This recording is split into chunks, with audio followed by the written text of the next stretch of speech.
والعاقبة للمتقين ولا عدوان إلا على الظالمين والصلاة والسلام على أشرف الأنبياء والمرسلين وعلى آله وصحبه أجمعين. ربنا افتح بيننا وبين قومنا بالحق وأنت خير الفاتحين. أما بعد.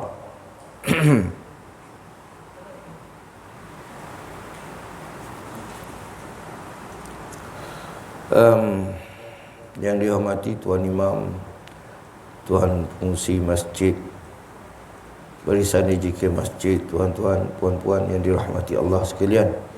InsyaAllah pagi ni kita tengok surah An-Nur pada pengakhirannya,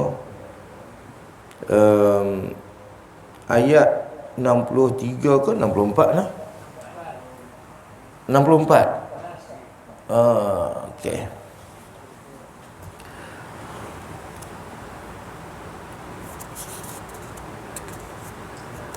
Saya baca ayat 64. Kita sambung terus dengan surah Al-Furqan, ayat pertama dan ayat kedua. Tuan-tuan, puan-puan ikut kuat-kuat. A'udzu billahi minasy syaithanir rajim.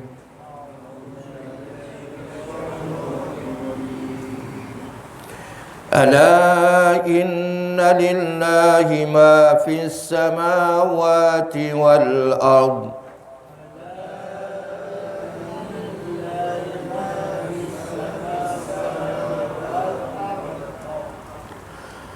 Qad ya'lamu ma antum alayhi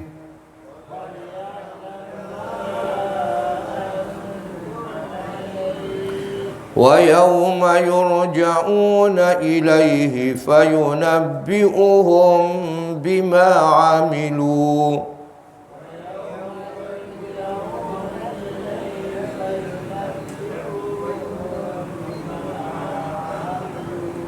Wallahu bikulli syai'in alim.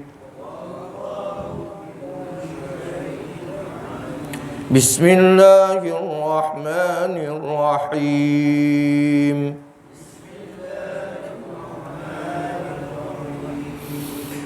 Tabarakalladzi nazzala al-furqana ala 'abdihi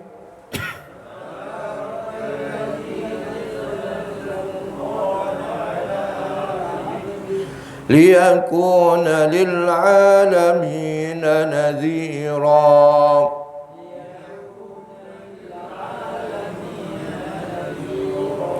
Alladzi lahu mulku as-samawati wal ard.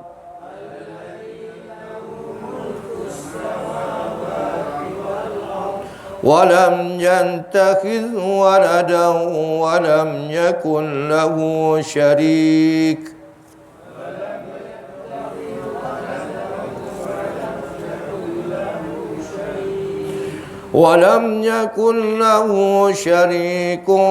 في الملك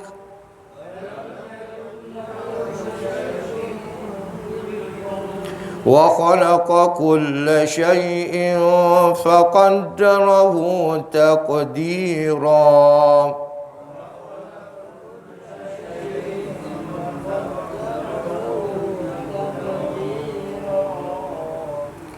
صدق الله العظيم.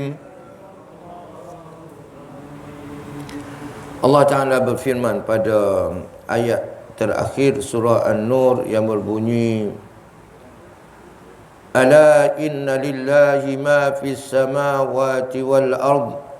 Qad ya'lamu ma antum alayhi wa yawma yurja'una ilayhi fayunabbi'uhum bima 'amilu wallahu bikulli syai'in alim. Yang bermaksud ala tu maksud dia ketahuilah. Dalam mana-mana ayat Quran bila sebut ala, itu maksud dia ketahuilah. Tapi kalau tak ada baris, kita mungkin kita baca illa, ya. Bila ada baris kita baca ala. Inna lillahi, Sesungguhnya bagi Allah lah ma fis samawati wal ard, apa yang ada di langit dan apa yang ada di bumi. Qad ya'lamu ma antum alaih, sesungguhnya dia mengetahui keadaan kamu yang berada padanya, wahai umat manusia.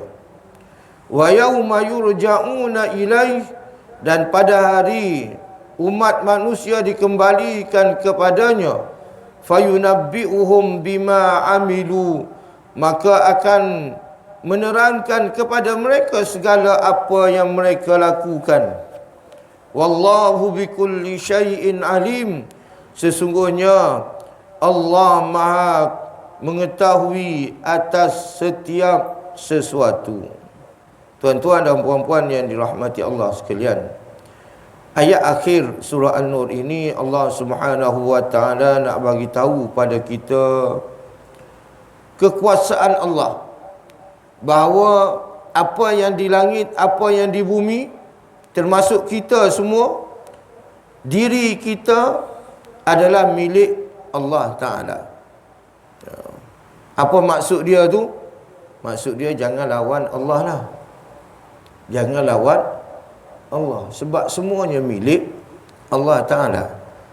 Daripada awal surah An-Nur, Allah cerita pasal peraturan. Allah cerita bab zina.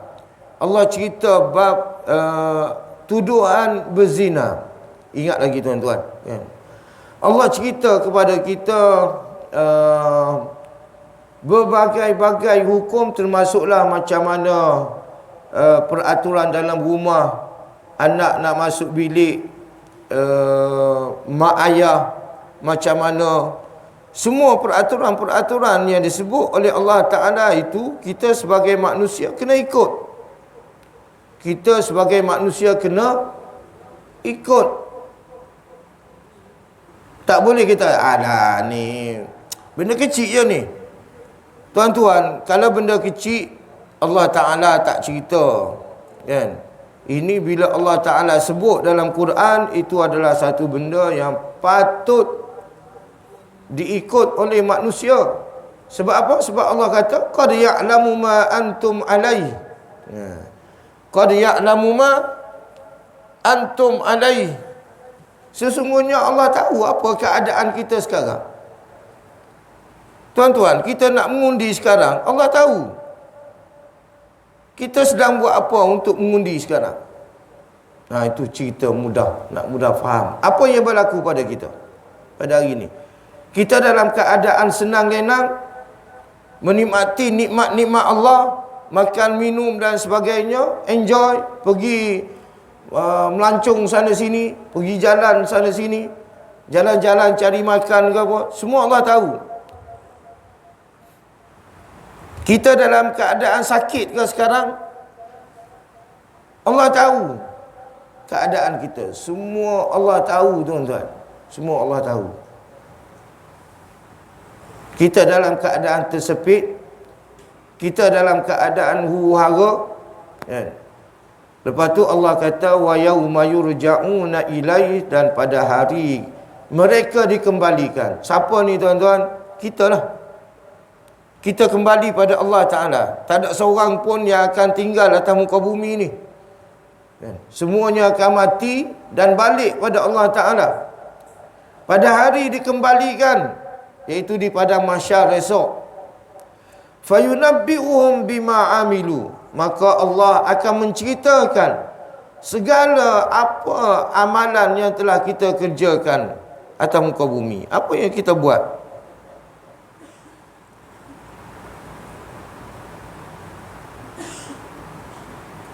Dalam nak mengundi sekarang, Allah tengok cerita mengundi lah, sebab nak mengundi kan. Habis mengundi, kita tak cerita pasal mengundi lah. Allah tengok kita ni bersama dengan orang Islam atau bersama dengan orang kafir. Allah tengok kat mana kita. Allah akan bagi tahu satu persatu mana yang, apa yang kamu buat atas muka bumi masa mengundi ni, apa kamu buat. Kamu ajak orang ke jalan yang benar ke, kamu ajak orang ke jalan yang salah? Sekarang ada orang mengajak manusia untuk, yalah, sebab nak memilih ni. Sebab nak memilih. Nanti kita cerita. Wallahu bikulli syai'in alim. Sesungguhnya Allah Maha mengetahui atas setiap sesuatu. Allah tahu semua sekali, tuan-tuan. Apa yang ada dalam hati kita, apa yang kita sembunyikan, semuanya Allah Maha mengetahui. Ini pengakhiran surah An-Nur. Allah seseolah memberi ancaman pada kita. Kau boleh buat, kau bebas. Nak buat ke tak nak buat apa yang disebut dalam surah An-Nur, peraturan-peraturan yang ada dalam surah An-Nur, nak buat tak nak buat, terpulang pada kamu. Tapi ingat, esok kamu akan kembali menghadap aku, dan pada hari tersebut akan dicerita satu persatu amalan kamu dan akan dibalasi. Mana hak ikut surah An-Nur, confirm akan dapat pahala. Mana yang tak nak ikut, confirm tak dapat pahala. Dalam surah An-Nur antaranya ajar kita untuk bagi salam sesama kita. Bagi salam. Jadi tuan-tuan kena tengok balik kita baca surah An-Nur ni dah berapa bulan dah. Lama dah rasa-rasa ni. Kan? Daripada awal tu ayat sampai ke akhir ayat 64, ayat 64 hari ni, kan? Kena review balik. Bukan baca lepas tu kita tinggal, kan? Baca kena tengok balik. Agak-agak mana yang kita boleh buat, mana yang kita tak boleh buat. Sekarang musim mengundi, manusia cuba memfitnah sama manusia. Sebab nak burukkan, nak jatuhkan lawan-lawan dia ni, kena fitnah. Kan? Kalau tak fitnah, payah nak jatuh. Kan? Payah nak jatuh. Sedangkan dalam surah An-Nur dah disebut dah bab fitnah. Kan? Kita kalau cerita tak benar, jangan kita nak sambung-sambung cerita tu, tuan-tuan. Jangan kita nak panjang-panjangkan. Contoh apa yang berlaku kepada Siti Aisyah radhiyallahu anha, dituduh berzina dengan Safwan, sahabat Nabi SAW. Kita yang dah tahu itu bukan cerita benar, maka jangan kita panjang-panjangkan cerita tu. Duk pergi mengumpat dengan orang lagi pasal cerita tersebut. Hari ni pun sama, konteks hari ni, kan? Cerita yang tak benar, tuduhan, macam-macam tuduhan. Saya tak pergi spesifik kepada tuduhan dah, saya cakap umum, tuan-tuan, kan?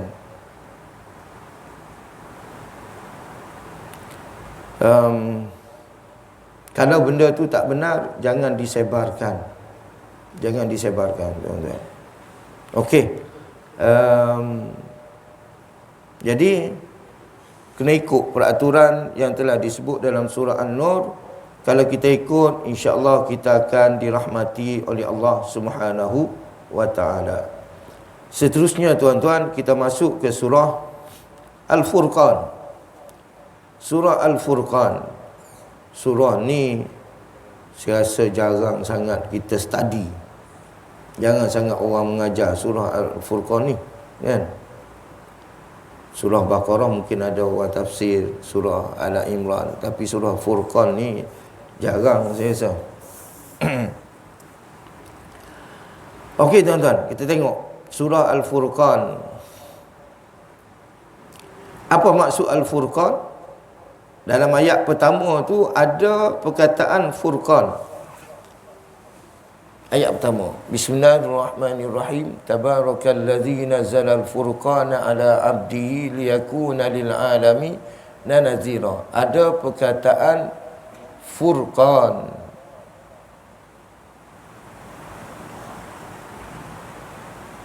Aduh.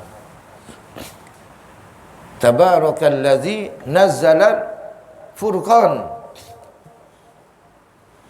Maka surah ini dinamakan dengan nama perkataan tersebut, dengan surah Al-Furqan.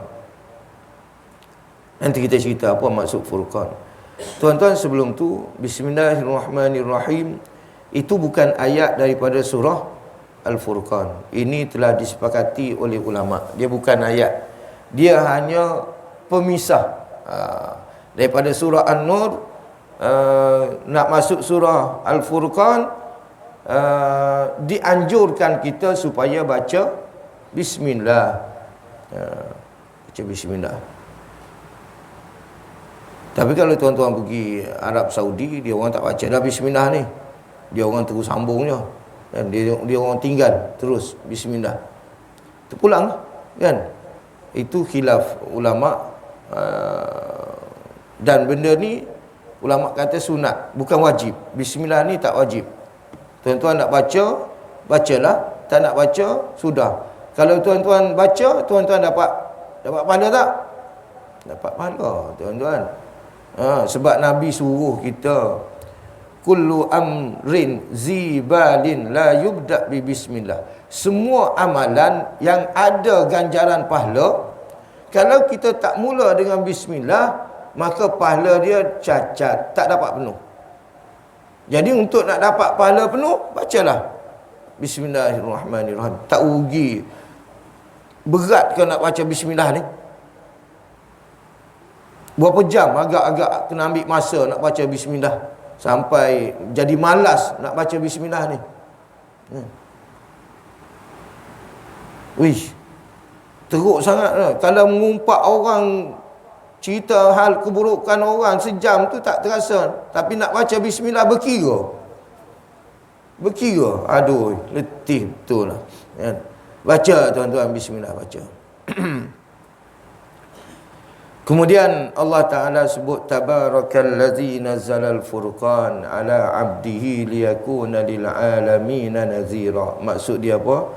Maha berkat Tuhan yang menurunkan Al-Furqan. Secara ringkasnya, Al-Furqan ini adalah nama kepada Al-Quran. Allah menurunkan Al-Quran, tapi dalam ni disebut dengan nama Al-Furqan. Maha berkat Allah. Tabaraka. Tabaraka dengan makna maha berkat Allah Ta'ala. Yang telah menurunkan Al-Quran untuk liyaku ala abdihi, kepada hambanya. Siapa dia tuan-tuan? Nabi Muhammad sallallahu alaihi wasallam. Liyakuna lil alamin nazira, supaya menjadi peringatan dan amaran kepada seluruh penduduk alam. Kita pergi kepada maksud dia. Tuan-tuan, Allah Ta'ala letak susun surah Al-Furqan selepas daripada surah An-Nur, sebab dalam surah Al-Furqan ini Allah nak cerita pasal ketuhanan dia. Nak cerita pasal ketuhanan. Surah An-Nur Allah cerita pasal peraturan. Jadi kalau gabungkan dua-dua ni, kita ikut apa yang ada dalam surah An-Nur, kita ikut apa yang ada dalam surah Al-Furqan, sudah tentu kita akan mendapat hidayat dan kita akan dapat cahaya nur daripada Allah Subhanahu wa ta'ala. Tabaraka. Apa maksud tabaraka? Maha berkat Allah Ta'ala. Apa maksud berkat ni?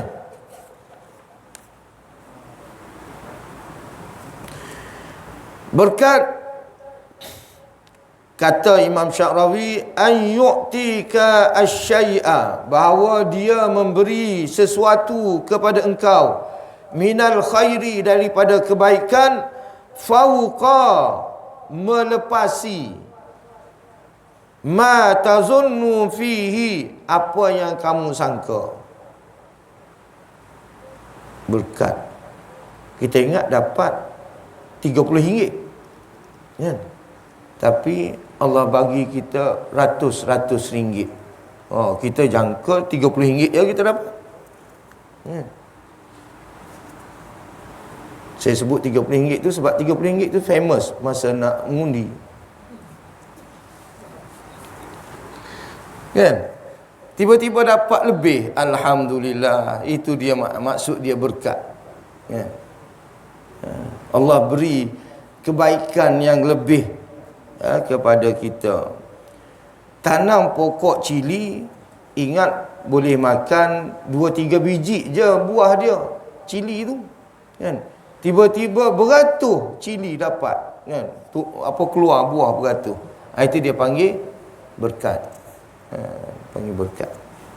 Tabaraka, maha berkat.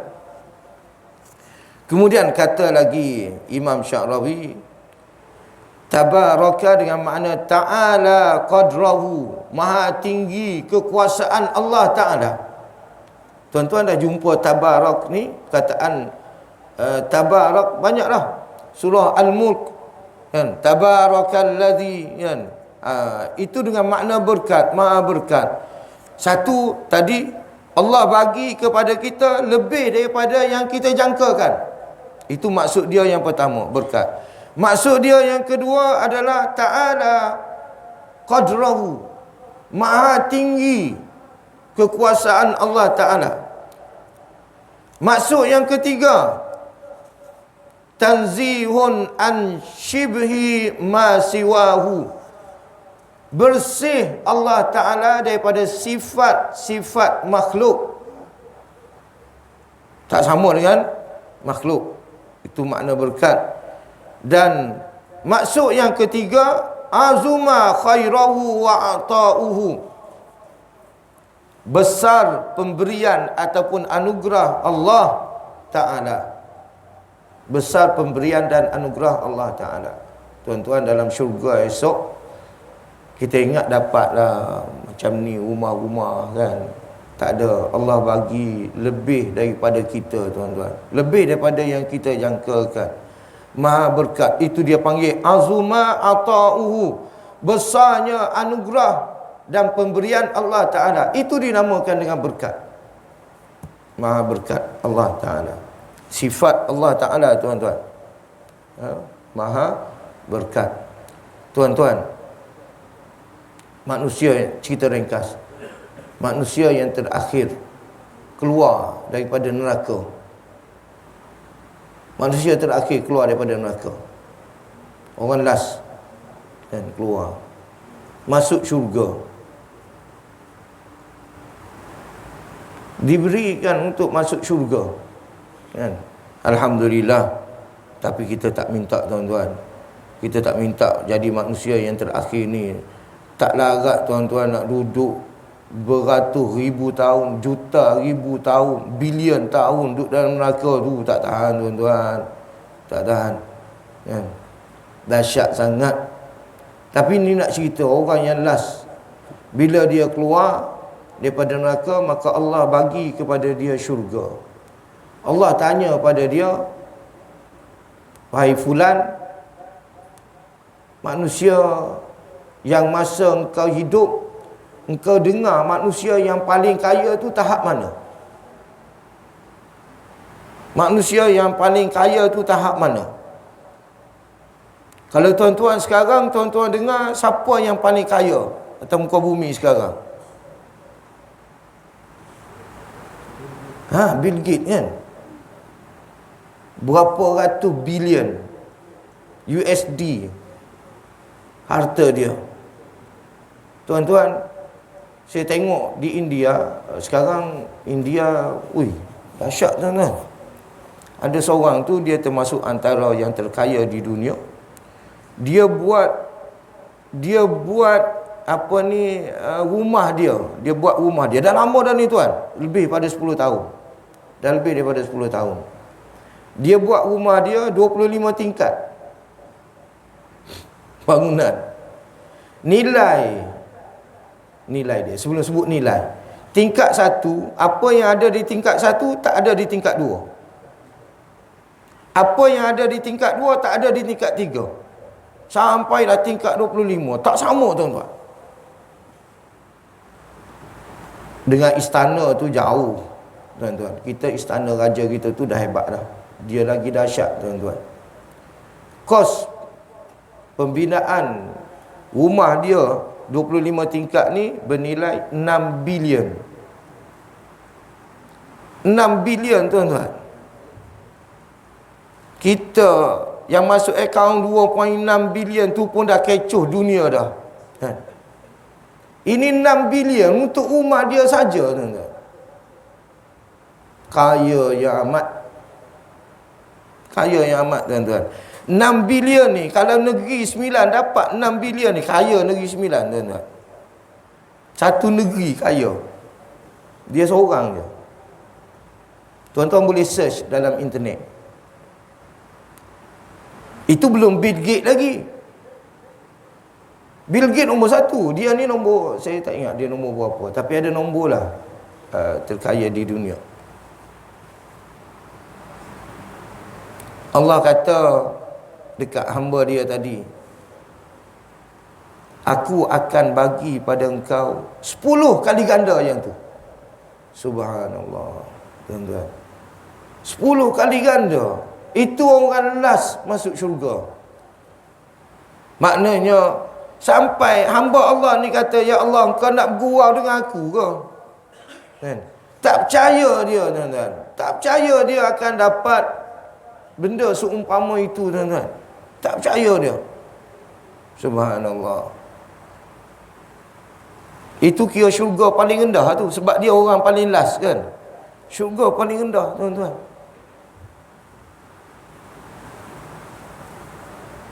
Dahsyat. Itu dia panggil azuma ata'uhu.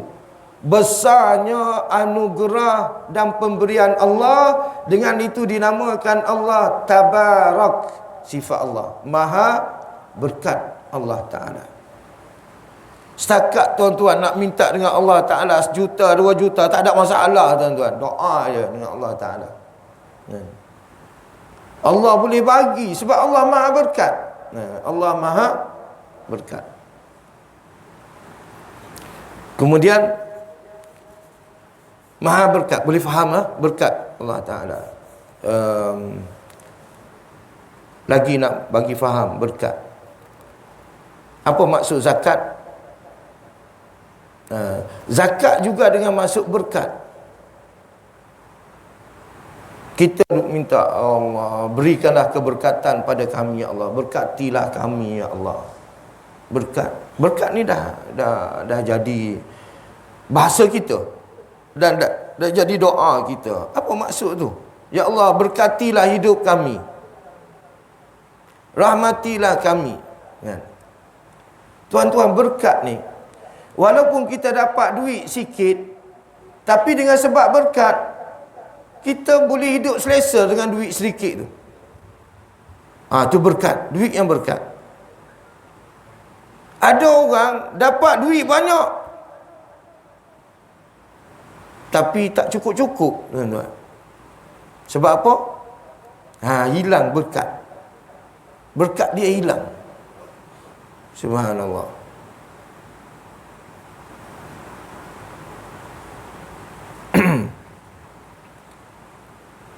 Macam kita kat Malaysia ni lah, tuan-tuan. Aset kita, aset kat Malaysia ni, kita tak tahu berapa ribu bilion, trilion aset kita. Macam-macam ada. Tapi kenapa kita rasa tertekan? Sebab kurang keberkatan. Pasal apa kurang keberkatan? Sebab kita memilih pemimpin di kalangan orang yang tidak soleh. Pilih pemimpin di kalangan orang yang tidak soleh, jadi tak berkat. Itu masalah tu, kan? Zakat dinamakan berkat sebab apa? Dengan kita keluarkan zakat, kita akan dapat berkali ganda lagi pada kita, lebih daripada apa yang kita keluarkan. Kalau kita keluarkan 2-3 ribu zakat, kan, kita akan dapat lebih daripada itu, tuan-tuan. Kalau tuan-tuan baca sejarah jutawan sampah. Azlan, nama Azlan kan. Tuan orang baca. Dia hidup dalam keluarga yang kerja dia kutip sampah. Kan? Lepas tu cerita ringkas, bila dia dah tak tahan pergi sekolah, kena buli, ke mana-mana dia pergi dia kena buli, kena hina lah. Sebab kutip sampah kan.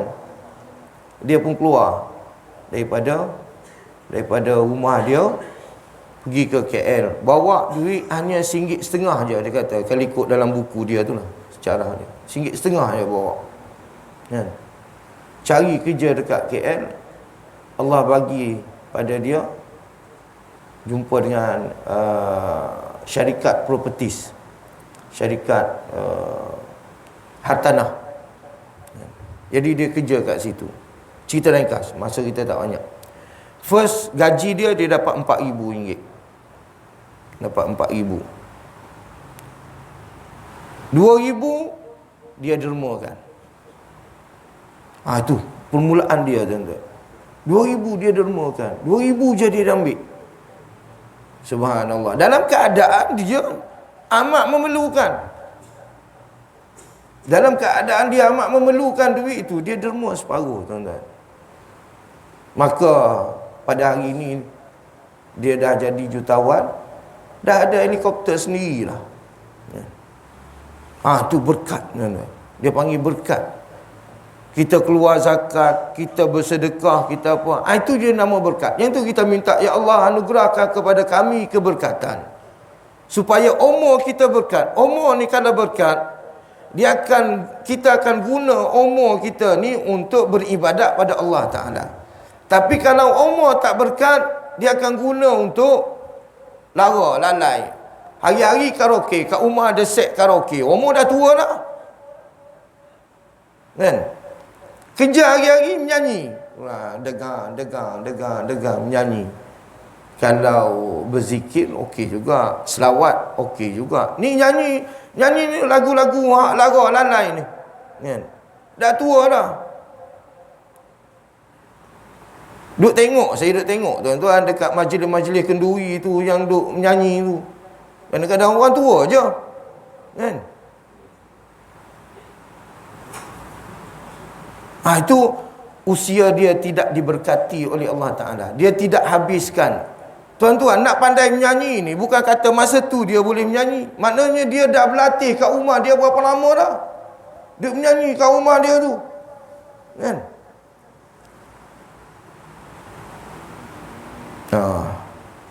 Berkat pada umur, kita akan guna masa kita, usia kita untuk beribadat pada Allah Subhanahu wa ta'ala. Berkat pada rumah menyebabkan kita rasa tenang, aman. Walaupun rumah kita tak besar, walaupun rumah kita tak mewah, tapi kita rasa cukup selesa duduk rumah kita. Itu berkat. Yang itu kita minta berkat, tuan-tuan. Okey. Balik pada ayat kita. Tabarakalladzi nazzalal furqan. Maha berkat Allah Ta'ala. Allah yang banyak pemberian anugerah ni, Allah turunkan nazzalal furqan, menurunkan Al-Quran kepada hamba-Nya, iaitu Nabi Muhammad sallallahu alaihi wasallam. Turun kepada Nabi Muhammad sallallahu alaihi wasallam, tujuannya bukan untuk Nabi. Tujuannya ialah liyakuna lil alamina nazira, supaya menjadi peringatan kepada seluruh alam. Jangan kita kata, ni untuk Nabi je ayat ni, bukan untuk kita. Kita tak ada kaitan, kita orang Melayu. Tak ada, tuan-tuan. Quran ni turun dia adalah untuk memberi peringatan, ancaman kepada manusia. Subhanallah. Kenapa Quran dinamakan dengan Furqan, tuan-tuan? Sebab Quran membezakan antara yang benar dengan yang salah. Antara yang benar dengan yang salah, tuan-tuan. Quran membezakan mana yang halal, mana yang haram. Benda sama, bersetubuh. Tapi kalau kahwin, itu dinamakan halal. Kalau tak kahwin, dinamakan zina. Benda sama je tuan-tuan. Beza dia akad nikah, aku terima nikahnya. Kan? Beza dia lafaz tu je.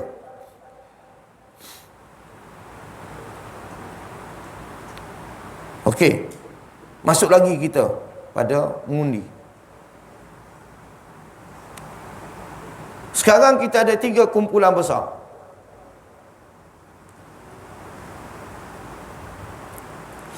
Rakyat, orang Malaysia keliru nak pilih mana satu. Lebih kurang je ni. Lebih kurang je. Lebih kurang sama je. Kan? Hak ni masalah banyak. Hak ni pun ada masalah juga. Hak tu pun ada masalah juga. Kan? Hak ni ada baik dia. Hak nombor 2 pun ada baik juga. Hak nombor 3 pun ada baik juga. Nak pilih mana satu? Hak nombor 1 ada ustaz-ustaz, ada ulama.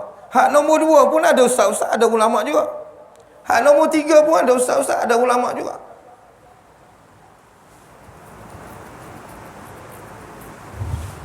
Pening tak? Pening.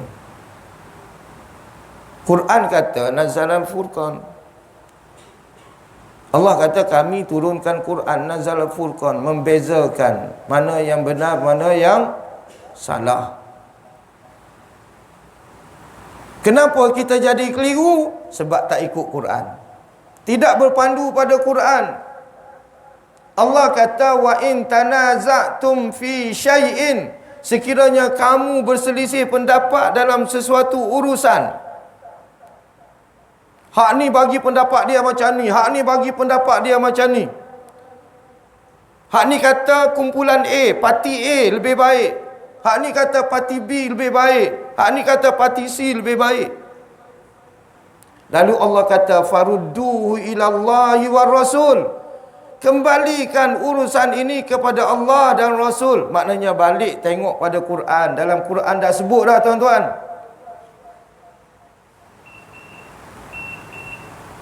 Dalam Quran dah sebut dah. Maknanya kalau